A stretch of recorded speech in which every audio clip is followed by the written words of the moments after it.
back at Suncoast Porsche. Thank you guys for supplying this car.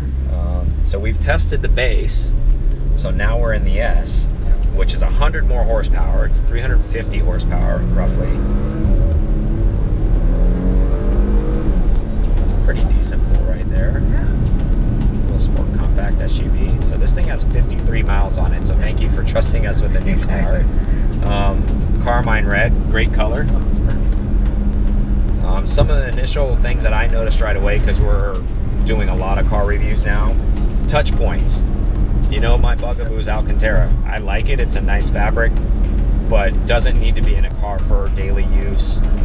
And it's got on the touch points because they're just going to get destroyed and it's going to look terrible. Guess what this has? This has leather in all the touch points. Yay, success. So very smart move with that.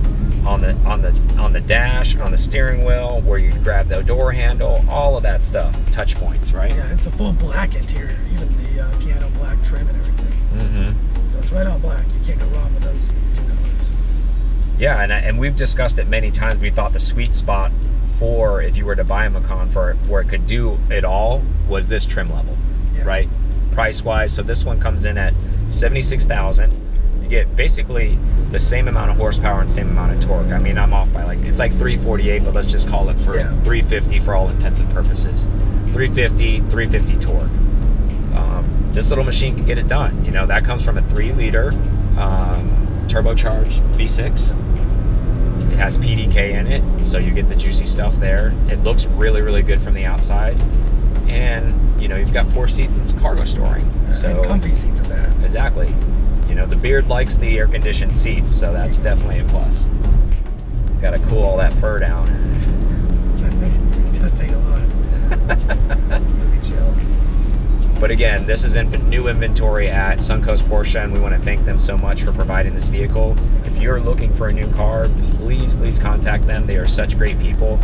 They are very down to earth, and they're really gracious to let us come out and test new stuff, and even some of their really cool old stuff. So yeah, and they have some really cool you can trust these two yahoos, right? And they have some really cool spec, like stuff just sitting around the showrooms, like absolutely, like things we haven't seen before. I've never seen some of the two-tone stuff they have. Yeah, I saw Speedster in Goodwood, but I was overseas, so that actually makes sense. But they have the first Speedster I've seen on U.S. soil so far, and they let us. You know, obviously we couldn't drive it. It's a customer's car. It's been sold. He hasn't taken delivery yet, but they put the top down for us. They let us look around, got the video out, all that kind of stuff. So that's kind of rare altogether that, you know, most places be like, whatever, man, get out of here. But so far, obviously, steering, very, very good. Feels the same as the Macan base. Yeah, it does. They didn't tune it up any. The steering feels the same, but there's quite a bit more power. Yeah, I do feel like 100 horsepower is a big difference. I think the torque is what we're feeling. The difference. Maybe. Yeah, the butt dyno. When you drive the base, I think it was like 250 essentially, or you know, maybe torque was a little bit more, but that was the 4-cylinder turbocharged one is what that one was. And like we've talked many times, I think if you're in the Macan market and you need one of these, this is kind of where you want to be at, in my personal opinion, for as far as price and what you get. This is the sweet spot. It has a sport exhaust. You know, it's got all the typical sports chrono. It's got all the sports car features. Makes sports car sounds because it's turbocharged. This is definitely, again, we say this a lot, but we do mean it. This can do a lot. Obviously, you're still going to need a 911 in addition to this, or some type of or a Cayman or Boxster. Required. Yeah, I mean, you have to have your sports car complement, right? Exactly. But this is as about as sporty as it can get when you're in the crossover SUV market, as far as performance, feel, all of that stuff. You know, with PDK, all the touch point feels. It has the pano roof in it, which we really like a lot. It kind of opens this dark black area up a lot because it lets some sunlight in. A lot of headroom too. A lot of headroom, yep. And it looks like I see perforated seats in the back. We haven't been back there yet, but it looks like those are AC also in the back. So if you're a passenger in this thing, that's pretty awesome to have AC seats in the back as well. And it just has an overall, like, it has a sporty look from the outside as well, as also not too, I don't know the words I'm looking for, but like not too like dulled down, I guess. It's sharp enough where it looks classy. Like it looks sporty with the black. It's got black wheels on it, black and chrome, with the Carmine Red, so they both complement themselves very well. We still have an analog RPM gauge, which is nice. And all the other areas in the world, everything's going digital, so it's nice to have some analog stuff around still. You're supposed to have fun with it, that's what it means. Yeah, right. Again, the layout's not confusing in here. I do like, which seems counterproductive as far as like being elegant or luxury, this is actually just kind of ABS plastic as opposed to piano black down in the center console area where all the switches are, compared to some of the higher end cars where they put the piano black here. I actually prefer the ABS just because it's going to be less smudgy, like long term. And like, let's be honest, humans are pretty greasy creatures. You're going to leave a greasy fingerprint or something like that on there, or you're going to spill some coffee, and this is just going to endure a lot better long term. I think so too. So this has a lot more like longevity, I think, in this kind of setup. Exactly.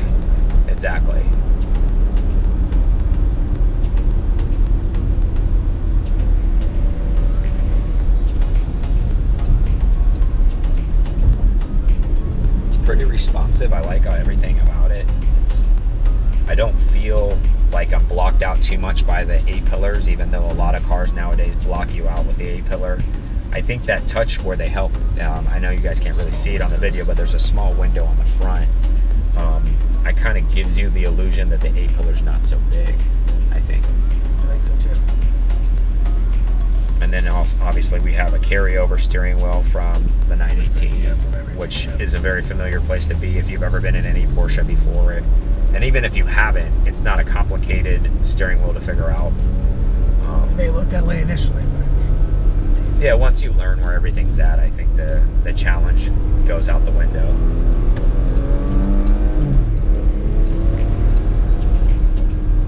All right, so you know we're the launch control boys, so we got to see what everything has. So Aaron, hold on to your beard. Don't get too excited. There we go. Ready? Yep.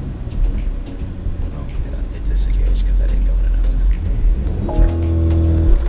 Oh, that's still a hit. That's still a hit. Man, that's pretty good. And I wouldn't recommend every stoplight do that, but I mean, it didn't hit like the Turismo, but I mean, that still hits for the only 350 horsepower version of it. I'm gonna do that one more time. and as always, Mike doesn't do it just once. I think for quality control purposes, like you need to at least make sure that you're making sure it can replicate. They claim it can do it again, so I'm just trying to make sure the viewers are seeing that this is a solid vehicle. Oh, that guy was 1,000 years old. I'll be able to get him. Sorry.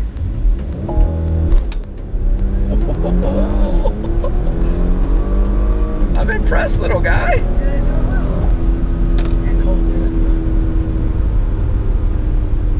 So there you go. Yep. This and a 911, I think you're set.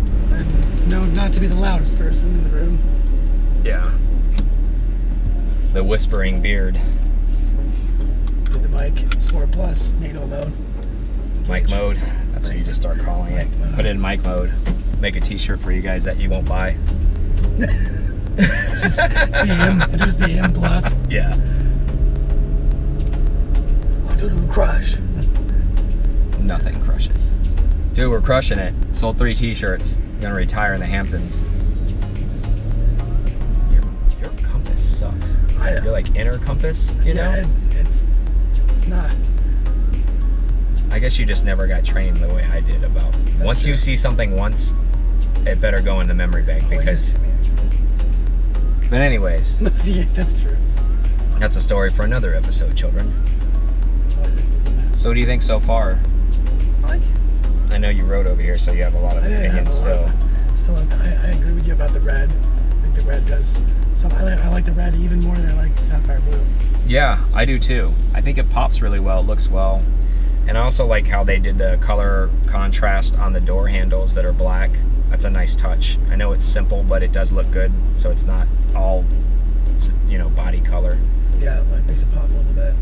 Yeah, I mean, they really went with the black and red theme for this whole spec. Yeah. You and I were having a conversation offline, excuse me. I kind of want to bring it back up because the cameras were off. But we were talking about, I know we say this a lot, but I do mean this. Because this is kind of sportier and more nimble than the Cayenne. And I was saying before, I think with the Sport Turismo, if you watch that video, I'm like, I'm not really an SUV guy. I kind of rather have the Sport Turismo and then the one car. But truthfully, I actually kind of like this upright feel a little bit more than that. And this is obviously more off-road capable. It's not like going to be some Land Rover Defender. Let's not get crazy. But you could do some light off-roading with this. And you can also tow. And I think where I'm going with this conversation, because I've known to be long-winded, but you can have your one special car, whether that be water-cooled, air-cooled, whatever that may be, some format of maybe a 911 or / race car that you keep in the garage, that is your toy, right? And then you drive this 90% of the time or 70% of the time, whatever your number is that you drive this with, that's what you do. And this is a very great place to be. Yeah, and I know we've said that for a few occasions, but I almost think that this might be the one. Yeah, it fits the bill the best, right? So I think this is the Goldilocks one. If you want to, what I mean by that, it's just perfect in every sense, and not even just from a driving standpoint, from a price standpoint. That too. Where you're not in over your head with this. You could even pick one of these up secondhand, maybe not a 19, but maybe even at this point a 19. I don't know, somebody's used it up a little bit, or if you wait a little bit, or you get an 18. Either way, you're getting a lot, a vehicle, and very capable vehicle, where it still feels fast on the street. It still can do some off-road capability. You can go to the lake house, you can go to the mountains, you can do whatever, you can go to a nice dinner, it still looks good. You can tote the kids or the dog or the family or the in-laws and all the crap in the back. And then if you're tired of doing the family thing, you've done it all week long, you come home, you get in the air-cooled 911 or you get in your water-cooled 911, you go blast around the roads on the weekend. And everything is shifting towards a more minimalistic style society. I think if you have two, this is one of the two from a more modern standpoint. So you get all the modern tech, so you still feel like you're in touch with everything that's going on. But if you have your outlaw style car or whatever you're having, you can have both and not be in over your head on pricing. You're not like, I definitely agree with that. I have 10 cars that are worth $500,000. I have a bunch of 911s that are, or I'm tied up in a bunch of new cars, or if you're going to downsize, this is a great, and it just does well in the city. We just came from Chicago. This would be perfect in Chicago because you could still park this. Spaces. Yeah. It's a thinner car, so, but it also, there's crappy roads up there, so the suspension's up high, so I can see the appeal in this. This would almost be the car of choice. And I'd be the first one to raise my hand that I knock on SUVs, but I really do a lot. But if I was in a position where I was downsizing, and even if it was just me, by myself, no family, no nothing, I think I'd still want one of these and like maybe some really radical outlaw car or a 964 or my hero car, if you will, in addition to this, right? I can see that. So this does do a lot of things. Yeah. So while I'm done selling you, let's see what Aaron feels behind the driver's seat. What are you feeling over there, Val? I feel like the power is welcomed over the Macan. I do feel like the steering is. I think this is maybe a little bit heavier. Maybe the S has a little bit of different tune in the steering than the regular Macan. Power's good. Yeah. It's got some boost. Yeah, obviously if you catch it like any car and any turbo car, if you catch it in the wrong gear, if you're riding in auto or something, it'll blip down, it'll do its thing. But I think this is a very well-equipped car. 350 horsepower, 300 foot-pounds of torque, plenty of power. I don't have the weight specs in front of me, but it doesn't matter. I mean, it's not like you're going to be... It doesn't feel heavy, whatever it is. Exactly. It does what it needs to do with the space that it has. Visibility is really good out of this thing. It is. Every direction. And that's actually kind of rare. That's why I bring that up. Especially nowadays, you can feel kind of cabin locked with a lot of cars. Especially SUVs because of the safety regulations. But I feel like there's a lot of glass in here to be able to see what you're doing and feel comfortable. And like you said before, the paint on roof really helps with that open air feel. Yeah. So is it the business? It's the business. Yes. The business. So I agree. I think it is the business. And that's our kind of pseudo catchphrase we're trying to make happen. Right? I don't know that I would spec this any differently. I mean, what would you do? The color's fine. For me, this is a home run. There's nothing I would touch with it because you know me, I'm super nitpicky about stupid things that I shouldn't be nitpicky about because that's just how I am. But the big thing for me is the interior touch points. I know I keep bringing that up and harping on it, but that's a very big important thing because it's hot and it's sweaty down here. I'm just being real. We wash our hands all the time, but it doesn't matter. Your hands are gummed up. There's going to be people that get in your car, their hands are going to be gummed up. So the fact that it's leather, I really, really like that. So I definitely would spec it that way. I talked about the ABS plastic. I know it looks a little chintzy, but for me, actually, that's appropriate. I like that better than the piano black finish. Its exterior color, Carmine Red, home run. I love it. Sports exhaust on this thing, love it. This is the Goldilocks one of the Macan range. If you're gonna get a Macan S, I would say yes, yes, yes, yes, yes, all day long. 100%. All right. So we both agree on that. We want to thank you guys so much for watching the show. Comment below, what do you guys think about the Macan S? Do you like it? Are we talking trash? Are we talking too much? Talking too little? I'm sure we'll read it. We'll comment back and say thank you, even if you give us a middle finger. So we want to thank Suncoast so much for giving us this car. They're a huge partner of ours, and they're great guys. Make sure if you're ever going to buy anything, you go to that area. If you need parts, go to suncoastparts.com. Check them out. Remember to subscribe below, because every time that you subscribe, or if you haven't subscribed yet, you have a potential to win something. So we'll reach out to you, even if you don't follow us on a regular basis. It's not going to hurt you to subscribe. It's only going to help, and it helps us. And I'm being real, and I'm not just trying to monotone. I'm trying to be smart right now because I'm tired of talking about it. So please do us a solid. Subscribe below, comment below. That's actually my favorite part, is engaging with you guys in conversation on there. He loves it. I love sending you guys messages, you guys sending us some stuff. But please, please, please subscribe. Catch you guys on the next one. That's it.